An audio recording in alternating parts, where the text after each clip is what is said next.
তিল করে কিছু টাকা জমাইছিলাম কন্টেনার আসছে মাল রিলিজ করার জন্য, সে টাকাটাও বোধহয় পুরো শেষ হয়ে। গুলশান 1-এ ডিসিসি মার্কেটে পরিকল্পিতভাবে আগুন লাগানো হয়েছে বলে অভিযোগ করেছে মার্কেটের সভাপতি ও সাধারণ সম্পাদক।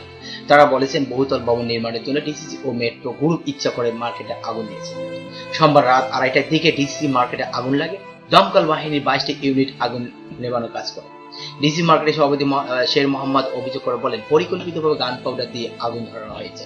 আগুন লাগার আগে এখানে 2টি বম্বিং করা হয়েছে, কারণ আগুন লাগার আধা ঘন্টা পর ভবন ধ্বংস করার কথা নয়। তিনি বলেন, ডিসি মার্কেটের জমির পরিমাণ 7 বিঘা 7 শতাংশ। এই জায়গায় বহুতল ভবন নির্মাণ করার জন্য মেট্রো গ্রুপ টেন্ডার নিয়েছে।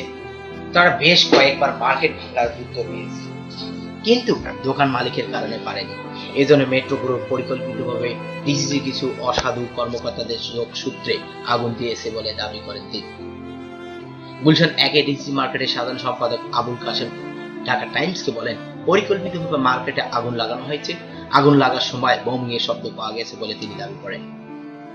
তবে মেয়র আনিসুল হক বলেছেন, নাশকতা কিনা এটা মেয়রের পক্ষে বলা সম্ভব নয়। মেয়র নাশকতা এক্সপার্ট না, পুলিশ ভালোভাবে বলতে পারে। এখানে কোনো নাশকতা না থাকার পসিবিলিটি 99%। স্বাভাবিকভাবে মনে হয় যেটা ইলেকট্রিসিটির আগুন।